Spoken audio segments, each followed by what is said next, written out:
Why are you so energetic? Ava was rushed to the hospital foaming at the mouth after drinking tea my husband brought. Yet, when I contacted him, he showed neither surprise nor concern. Instead, he seemed oddly bewildered that it wasn't me who had collapsed. It was as if he had been expecting something else entirely. Later, I discovered a shocking truth that left me reeling. What was the point of our entire marriage? Confused and disbelieving, my mind was in turmoil. Tears naturally spilled, but I clenched my fists, resolving to seek revenge. I am Sophia, 58 years old. How did it come to this? I found myself constantly pondering this, exhausted in both body and mind. My husband, once so kind, had changed. David no longer showed care or gave gifts. Even when I prepared birthday presents or arranged dinner for our anniversary, he often ignored them. Over 20 years of marriage, we might have become like air to each other, in both good and bad ways. There was no point in expecting anything from my husband anymore. I couldn't help feeling neglected and troubled. After our daughter married and left home 5 years ago, even birthday wishes from my husband ceased. But no matter how old I got, I felt a certain loneliness in our relationship. Before I knew it, my husband, working in a sales company, was 59. He used to be away often for work trips, but soon he would no longer be climbing the career ladder and we'd have more time together. Hey, how about going to a nearby cafe this weekend? I've just wrapped up a busy period at work and could use a change of scenery. I worked for a food manufacturer and hadn't seen much of my husband due to constant overtime, but that day seemed promising for spending time together. However, my husband didn't even look up from his newspaper. Why do we have to do that? Let me be on my days off. No, the truth is, we've stopped talking as a couple lately, haven't we? I thought maybe a change of scenery could spark some conversation. I revealed my true feelings, longing for him to understand my loneliness. What are you talking about? He slammed the newspaper on the table, visibly irritated. We're not newlyweds. Act your age. But I mean... My colleagues Olivia and her husband never go out either. They just text everything on their phones. I knew Olivia personally and was quite familiar with her. She's also 59, just like my husband, and we got married around the same time. She's beautiful and much more feminine than I ever was. My husband often compared me to her. You should be more attentive to your surroundings, like her. I had been continuously told that. Even Olivia doesn't talk much to her husband, so it's no wonder for someone like me. The loneliness never faded, but I convinced myself that maybe he was right after being told so by my husband. Since then, I tried to believe that maybe that's just how marriages are, and stopped thinking too deeply about it. This was 2 months before my birthday. Time passed, and on my 58th birthday, I managed to finish work early and got home before 5 p.m. I was expecting to spend it alone again anyway. At that time, my husband seemed busy with work, returning home after midnight and heading straight to bed every day, so I want to celebrate my birthday together, I never brought up the courage to say. While I was preparing to celebrate alone with shortcake I bought myself, he unexpectedly came home carrying a department store bag. Here, this is for you. When I opened the box he handed me, inside was a luxury brand necklace I had never worn before. It's your birthday today, right? How is it? Do you like it? I'm so happy, thank you. As I replied with a beaming smile, he scratched his head as if he was shy. He also brought some premium tea and sweets. I've been thankful to Sophia all along, but just couldn't express it openly. Please take this as my feelings. You... I had resigned myself to the idea that our marriage had become conversationless and indifferent. However, this surprise revealed his love for me, filling my heart and soul with warmth. Before I knew it, tears were naturally rolling down my face. I'm so happy. Try it on. I wiped my tears, put on the necklace, and checked the look in the mirror. My husband watched me with a smile. It was a moment I felt truly grateful to be married to him. But then he suddenly took out a suitcase from the closet. I hate to say this on such a day, but I have to go on a week-long business trip. Apparently. Get ready immediately and leave right away, he said, while packing. I'm sorry we can't celebrate properly. He kept apologizing, but work is work after all. I was disappointed, but I sent him off with a smile. By the way, that tea, don't mind me and finish it all, Sophia. According to the salesperson, it was a special kind of tea leaf that should be consumed within half a day after opening. Sorry, I had to open the package in the store to check the smell. Well, I have to go now. Leaving just those words behind, he dashed out the door. Left alone, I savored my husband David's kindness. About 30 minutes after David left, the doorbell rang. I was in the neighborhood for an errand and thought I'd drop by. My 84-year-old mother-in-law Ava often visited our house unexpectedly like this. But our relationship was good and I always enjoyed our talks, so I always welcomed her visits. It's a shame to drink such fine tea alone. Let Ava enjoy it too. I prepared a cup for her and set out some sweets to entertain her. Just then a courier arrived. Seeing it was a frozen item, I asked Ava, "Please go ahead and start without me," and began to open the package. But it took me longer than expected to organize the freezer. Finally, after sorting it out, I was able to join her for tea. That's when I saw something I never expected. "Ava, stay with me, please!" Ava suddenly collapsed, foaming at the mouth. She quickly became limp, unresponsive to my calls. Her face turned pale and she closed her eyes. "I'm calling an ambulance right now!" 15 minutes later, the paramedics arrived and Ava was rushed to the hospital.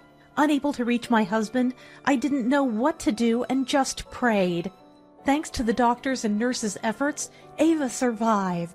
It seemed she might have ingested something harmful, but Ava, regaining consciousness during treatment, couldn't recall eating or drinking anything unusual. Fortunately, she was doing well and could be discharged soon, but she was kept overnight for observation due to her age. "Hello, David? Finally got through to you. There's been a terrible situation here. Apparently something in the food had a strange component and Ava had to be hospitalized." While doing paperwork at the hospital, I called my husband. I imagined he would be worried, but his response was nothing like I expected. "What? Why are you okay?" Confused by his words, I asked for clarification. "What do you mean by that?" Well, as long as you're fine, Sophia, take care of Mom, okay?" He quickly hung up, as if trying to cover something up. It sounded almost like he wished I had been the one to fall ill. Hoping it was just a misunderstanding, I headed to Ava's room. Yet, in the midst of casual conversation with Ava, a startling truth confronted me. "What do you mean?" As I pieced it together in my mind, I began to suspect my husband. I decided to confirm my suspicions one by one. It's over, isn't it? Realizing my husband's betrayal, I prepared myself for our separation. However, I couldn't let it end like this. I was firmly determined to make him suffer the same agony as Ava did. A week later, my husband returned from his overnight business trip. "Welcome back. You must be tired. Have this and relax." I took his bag at the entrance and offered him a warm cup. He started drinking noisily. "How's it taste?" It's just like the usual tea." I peered at his face, which seemed normal. "Strange, isn't it? That was the luxury tea you gave me for my birthday." Hearing this, he violently spat the tea onto the floor. "What have you done to me?" He rushed to the kitchen, drinking water and trying to induce vomiting, panicked. "I'm done for!" Sweating and looking sickly pale, he begged, "Call an ambulance!" He asked for help, but as I silently watched, he tried to call himself. I snatched the phone from him. "What are you doing?" "Relax. It's just regular tea I bought earlier." Showing him the tea package, he collapsed on the floor. "You panicked because you knew something suspicious was in the leaves." "What are you talking about all of a sudden?" "Basically, you, David, were the one who tampered with it."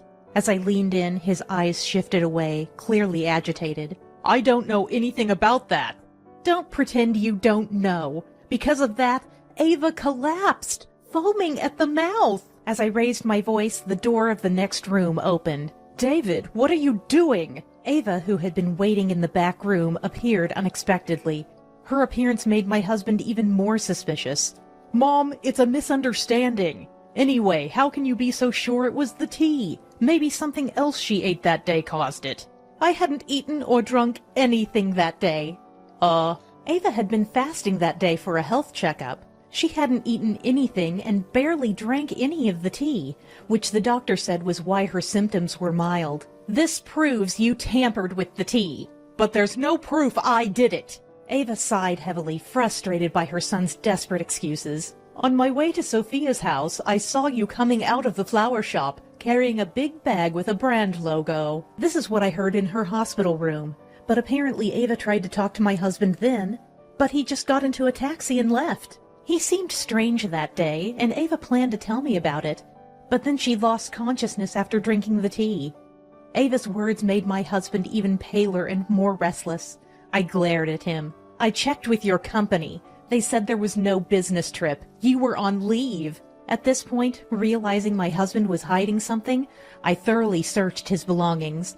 I found several women's brand items on his card statement that I didn't recall gifting, and I had printed out his computer browsing history. Look at this! There's a list of shady drug purchases and dark websites. I confronted him with the browsing history and card statements, and this store matches the card payments. By now, his face had turned white, and he was speechless, but I had more evidence. You've been obsessed with love horoscopes, haven't you? I found printed horoscope results in the trash when I searched his room. They were crumpled up, perhaps because he didn't like the outcome. But this was the final straw. Let's see, here it says compatibility reading for David and Olivia. That Olivia, right? Olivia was the woman he mentioned when he tried to convince me that my colleague and her husband never go out either. I asked the florist, and they told me you added a message card to the bouquet for your beloved Olivia. I knew the florist owner, which my husband didn't realize when he shopped there. This is how I suspected something between him and Olivia. Maybe they took time off to go on a trip together. When I checked with your company, she had taken leave at the same time as you. You went through all that? So you lied about a business trip to go on a romantic getaway. I'm appalled. I even went to her house using the address from a New Year's card. Her husband John was already suspecting her infidelity due to her heavy makeup and late returns. So Olivia's husband recently installed GPS on her phone. That's how I found your whereabouts. John had installed GPS on his wife's phone but was too scared to check it, fearing he'd confirm her infidelity. But inspired by my confrontation with betrayal, he decided to act, and we teamed up. While I was busy with work, John captured your decisive moment on camera. I scattered photos of their affair across the table. They showed the two hugging and even entering a hotel. Did you plan to kill me, collect the divorce settlement and pension, and start a second life with your lover? Shut up. Yes, that's right. My husband, resigning to his fate, began to confess their relationship. They started their affair 10 years ago, around the time he stopped giving me birthday presents. You're truly the worst. Be thankful I even put up with someone like you. Instead of apologizing, he became defensive and arrogantly sat on the sofa, crossing his legs. Suddenly, Ava smacked him on the head.